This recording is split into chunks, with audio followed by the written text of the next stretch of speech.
वंदे मातरम। आप सभी का नेटवर्क 10 के खास कार्यक्रम में स्वागत है। मैं हूं आपके साथ ऋतु तिवारी पोखरियाल। उत्तराखंड में जाने माने बिल्डर की आत्महत्या और उसके जरिए छोड़े गए सुसाइड नोट ने पूरे राज्य को झकझोर दिया है।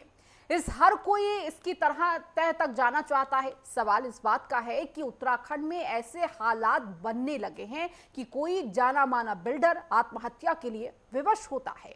उस पर किसी तरह का दबाव था या इसके पीछे कोई साजिश है, इसकी पड़ताल जरूरी है। आवाज ये भी उठ रही है कि सीबीआई से ही यह जांच होनी चाहिए। इस घटना ने उत्तराखंड के लोगों को सख्ते में डाल दिया है और आज हम इसी पर चर्चा करेंगे। हमारे साथ खास मेहमान भी जुड़ेंगे। तो किस तरह से इस पूरे मामले के बाद उत्तराखंड, जिसे शांतिप्रिय राज्य माना जाता है, जो देवभूमि कही जाती है, जहां माना जाता है कि देवताओं का, भगवानों का वास होता है, उस देवभूमि में ऐसे हालात हो गए हैं।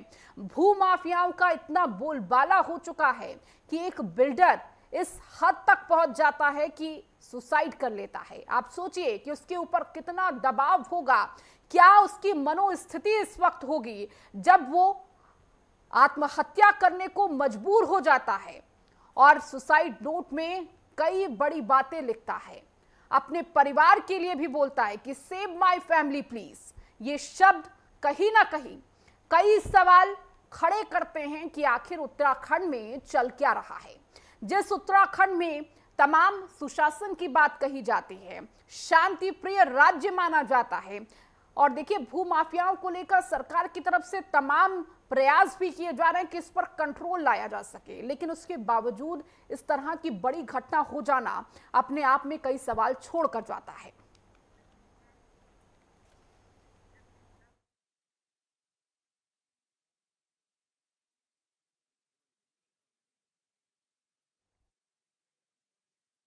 तो हमारे साथ खास मेहमान भी जुड़ चुके हैं। अरुण शर्मा, वरिष्ठ पत्रकार, हमारे साथ जुड़ चुके हैं। अनु पंत, अधिवक्ता, हमारे साथ जुड़ चुकी हैं, और इसके साथ ही थोड़ी देर में मंजू त्रिपाठी, कांग्रेस प्रवक्ता, हमारे साथ जुड़ेंगी।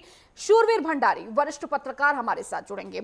आप दोनों का बहुत स्वागत है। अरुण जी, शुरुआत में आपके साथ करते हुए, क्योंकि उत्तराखंड को बेहद शांतिप्रिय राज्य कहा जाता है, देवभूमि कहा जाती है, जहां पर भगवान का वास है, उस देवभूमि में इस तरह का अगर मामला सामने आता है कि एक बिल्डर इतना मजबूर हो जाता है हालातों से, लोगों से, कि वो आत्महत्या करने पर मजबूर हो जाता है, क्या समझे कि इस वक्त देवभूमि में क्या चल रहा है? जिस देवभूमि को बोला जाता है कि ये सदी देवभूमि की है, वो सदी में इस तरह की घटनाएं। ऋतु देखो, ये क्योंकि इस तरह की घटना जब सामने आती है तभी उसकी गंभीरता का पता लगता है। बिल्कुल। होता क्या है कि ये गुपचुप साठगांठ होती है बिल्डर्स की और जो इन्वेस्टर होता है उसकी। और कहीं ना कहीं क्या होता है कि बिल्डर्स जो है वो ज्यादा मुनाफा कमाने के चक्कर में बड़े प्रोजेक्ट उठा लेते हैं या बड़े प्रोजेक्ट करने की शुरुआत करते हैं। और जब बड़े प्रोजेक्ट वो उठा लेते हैं अपने हाथ में और उनके पास उतना इन्वेस्टमेंट नहीं होता, तो उस इन्वेस्टमेंट को जुगाड़ करने के लिए, मतलब इन्वेस्टमेंट चाहिए तभी प्रोजेक्ट आगे बढ़ेगा, और तो उसको जुगाड़ के लिए वो इधर उधर हाथ पैर मारते हैं। कई बार तो साइलेंट उनको ब्याज पे या कुछ परसेंटेज पे, पत्ती पे पैसा मिल जाता है। कई बार इस तरह की स्थितियां होती है कि जो इन्वेस्टर होता है वो ये चाहता है कि उसका अधिकार भी रहे और उसकी प्रेजेंस भी रहे। तो इस स्थिति में, क्योंकि इसमें जो सामने आ रही है निकल के बाद, वो ये था कि उसने इन्वेस्ट करना था गुप्ता बंधुओं ने, और उनका कोई पार्टिसिपेशन एक्टिवली नहीं होना था जी। लेकिन हुआ उल्टा, पार्टिसिपेशन एक्टिवली होने लग गया और उसके अलावा प्रेजेंस भी सामने आ गई, जिस चीज को मुझे लगता है सत्येंद्र साहनी छुपा के रखना चाहते थे और अपने लोगों से। तो जब ये चीजें सामने आई तो निश्चित तौर पर जिससे आप जमीन उठाएंगे, क्योंकि ये जो जमीन का मामला है ये बड़ा पेचीदा है, खासकर राजपुर रोड वाली जी।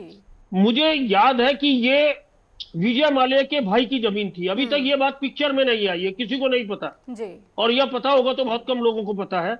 ये जो विजय माल्या विदेश भाग गया है, शराब कारोबारी या कहें कि पुराना बड़ा रैकेटियर, इसके भाई की जमीन है ये। और इस जमीन को पे बहुत ज्यादा खरीदार लगे थे लंबे समय से, लगभग 16.5 बीघे जमीन है ये। और उसके बाद जब ये पता लगा कि साहनी उसमें आ गया है और इसको जेवी में लिया है, जेवी का मतलब ये होता है कि जिसकी जमीन है उसकी भी हिस्सेदारी जी। अब वो कितने परसेंट है क्या है वो बात की बात है, वो उनके एग्रीमेंट में होगा, हम लोगों को उससे कोई मतलब भी नहीं है। लेकिन ये जेवी में जमीन ली विजय माल्या के भाई से।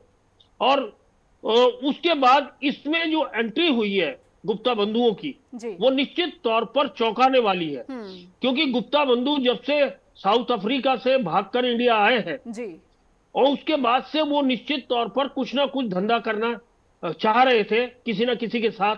तो अब बिचौलियों ने जब मिलवाया है साहनी को इन लोगों से, और उसके बाद की कहानी तो वो सुसाइड नोट में सबके सामने आ गई। लेकिन जो महत्वपूर्ण बात थी ये मैंने आपको बताई है कि ये विजय माल्या के भाई की जमीन थी, जो शायद कहीं किसी अखबारों में भी नहीं आई है, ना किसी न्यूज में आई है। बिल्कुल बिल्कुल जी बिल्कुल, ये महत्वपूर्ण जानकारी भी है। और कहीं ना कहीं देखिए, इस पूरे मामले की जब गुत्थी सुलझेगी तो कई और बातें सामने आएंगी, और इसके पीछे क्या कोई और भी नाम शामिल है, ये भी सवाल खड़े होते हैं। हमारे साथ लगातार अनुपंत अधिवक्ता हमारे साथ लगातार बने हुए हैं। अनुपंत, आपके पास आते हुए, चूंकि आप अधिवक्ता हैं, इस केस को देखते हुए जिस तरह से उत्तराखंड में यह घटना हुई है, क्या चीज समझ आ रही है? क्योंकि एक तरफ तो यह कहा जा रहा है कि जिस उत्तराखंड में तमाम चीजें शांतिपूर्ण तरीके से होनी चाहिए, एक दूसरे को लेकर जो भावनाएं हैं वो बहुत शुद्ध नजर आती हैं, लेकिन उसी बीच इस तरह की घटना हो जाना, और देखिए घटना के बाद अगर उस सुसाइड नोट को देखेंगे तो कई खुलासे भी होते हैं। साथ ही फैमिली को लेकर जो डर था, उसमें लिखा गया है सेव माई फैमिली प्लीज, वो कहीं ना कहीं एक बहुत सारे सवाल खड़े कर रहा है कि वो इंसान तो चला गया, लेकिन उसके पीछे जो परिवार छूट गया है उसकी भी सुरक्षा के लिए सवाल हो रहे हैं।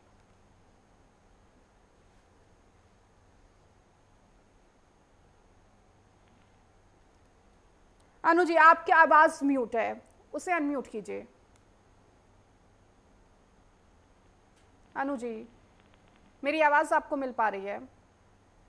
म्यूट है आपकी आवाज, उसे ठीक कर लीजिए।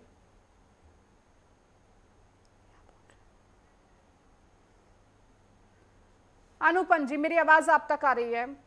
हाँ जी, आवाज आ रही है। जी जी जी जी, आप बोलिए, आपकी आवाज आ रही है।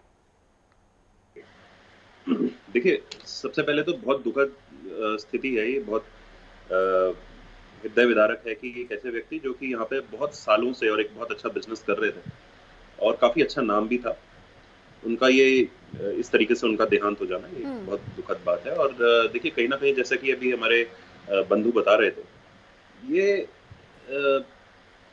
बड़ी जिसको बोलते हैं ना कॉन्ट्रैक्चुअल एरर्स वगैरह, या जिसको बोलते हैं कि एक इस तरह के कॉन्ट्रैक्ट्स में घुस जाना जिसमें जिसके लिए बार बार और हर बार लगभग सभी लोग जो हैं वो लोगों को चेताते रहते हैं कि आप किसके साथ धंधा कर रहे हैं, किसके साथ बिजनेस कर रहे हैं, किस तरह के लोगों को अपॉर्चुनिटी दे रहे हैं। देखिए, गुप्ता बंधु जिनकी हम बात कर रहे हैं जी, उनका जो पास्ट है वो किसी से छुपा हुआ तो है नहीं जी। साउथ अफ्रीका में भी जब जिस तरह की घटनाएं हुई, उसके बाद वहाँ के जो हेड थे नेशन के, उसके साथ क्या हुआ, किस तरह की टर्म्स एंड कंडीशंस में वो उनके साथ में घुसे। खैर, ये सारी चीजों को वापस लाने की बात सिर्फ मैं इसलिए कर रहा हूँ कि किस तरीके के लोगों के साथ में कौन कौन से कॉन्ट्रैक्ट्स करने चाहिए, इसको थोड़ा बहुत देखना पड़ेगा। परंतु एक बड़ा कॉन्ट्रैक्ट, एक बड़ा बिजनेस के लिए जब कोई उतरता है तो किसी ना किसी तरीके की इन्वेस्टमेंट चाहता है, जैसे कि हमारे वरिष्ठ पत्रकार साहब ने यहाँ पे बताया, शर्मा जी ने बताया, बिल्कुल सही बात है। और ये लगातार हो रही है, ऐसा नहीं है कि एक बार में हो रही है, ये देहरादून में लगातार देखने को मिल रहा है। कई सारे लोगों का यहाँ पे जो है इस तरह के कॉन्ट्रैक्ट्स में लोग उतर रहे हैं, बाहर से इन्वेस्टमेंट्स आ रहे हैं। कई सारी जमीनें इस तरीके की हैं जो कि पिछले 20 से 25 सालों में ऑलरेडी इस तरह की इन्वेस्टमेंट्स कॉल कर चुकी हैं। कुछ सक्सेसफुल रही हैं, कुछ अनसक्सेसफुल रही हैं, ठीक है। कई तरह के नदी नाले जो है वो उस तरीके के बेचे जा चुके हैं इन्हीं कॉन्ट्रैक्ट्स के जरिए। तो उसमें होता क्या है कि कहीं ना कहीं जो पेन लेने वाला व्यक्ति होता है वो वही होता है जो उस पूरे कॉन्ट्रैक्ट को चला रहा होता है, जो उसमें फ्रंट एंड में रहता है। अब यहाँ पे क्या हुआ कि एकदम से जो शक्ति स्थल था वो पलट गया।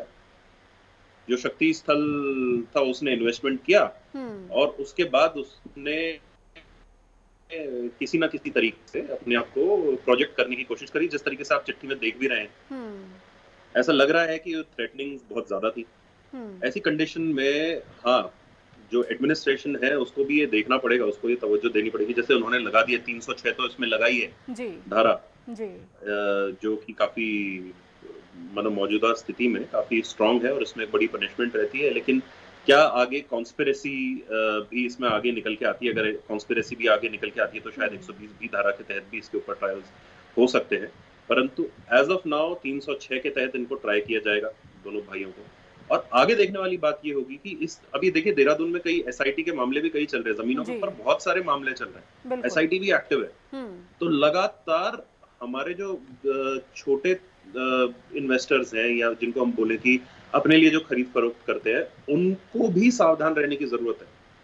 हम तो बिल्डर्स, ये तो बहुत बड़ा बिल्डर, बहुत बड़ी मनी इन्वॉल्व थी, बहुत बड़ा एक तरह से एक्सीडेंट हो गया, इसलिए चीज जिसके बारे में हम डिस्कस कर रहे हैं। लेकिन ये रोजमर्रा की जिंदगी में कितने सारे लोगों का पैसा इस तरीके से डूब जाता है इन गलत तरीके के कॉन्ट्रैक्ट्स की वजह से। बिल्कुल, वो तो असंख्य है, एसआईटी उसके ऊपर लगी पड़ी है। ये संवेदनशील मामला हमने उठाया भी है, नेटवर्क 10 ने ये बीड़ा उठाया है कि ऐसे मामले दोबारा ना हो और कोई भी बिल्डर इस तरह की दोबारा ऐसी गतिविधि ना करे, इस तरह की आत्महत्या करने को मजबूर ना हो। और जो लोग दबी आवाज में अपनी आवाज उठा भी रहे हैं, शायद उनको भी खुलकर सामने आना चाहिए ताकि उनके जैसा कोई और व्यक्ति इस मामले में ना फंसे, इस तरह के लोगों के साथ ना डील करे।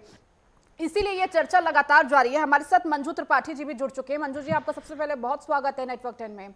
मंजू जी, जिस तरह से देवभूमि में इस तरह के मामले आते हैं, सवाल उस वक्त तभी खड़े हो जाते हैं कि देवभूमि में भी ऐसा हो रहा है।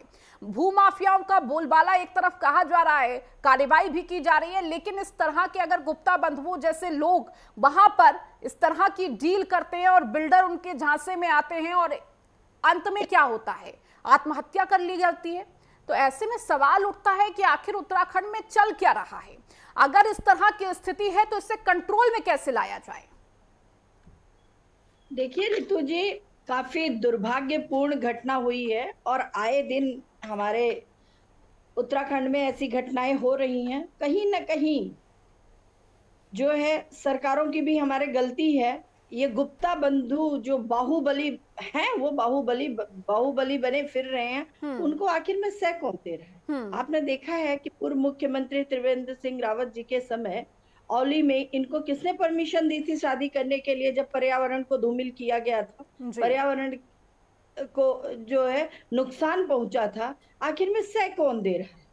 सह बड़े बड़े इन्वेस्टर्स को बुला के बड़ी बड़ी अपनी पीठ थपथपाती रहती है ये गवर्नमेंट। आखिर कहीं ना कहीं अगर सरकार ना चाहे, जैसा मेरे भाई ने कहा है अभी कि विजय माल्या जी की जमीन है, भाई किसकी जमीन है? देखिए आप कि जिनको बड़े बड़े सरकार जो है लोन देती है और उसके बाद बैंक करप्ट हो जाते हैं, ये लोग इनका लोन माफ कर दिया। हम आप जो मीडियोकर्स हैं, अगर थोड़ा सा भी हमारा, अगर हम लोन लेते हैं समय पर अगर उसको चुकता ना किया जाए तो पता किस तरह से बैंक के लोग पीछे पड़ जाते हैं।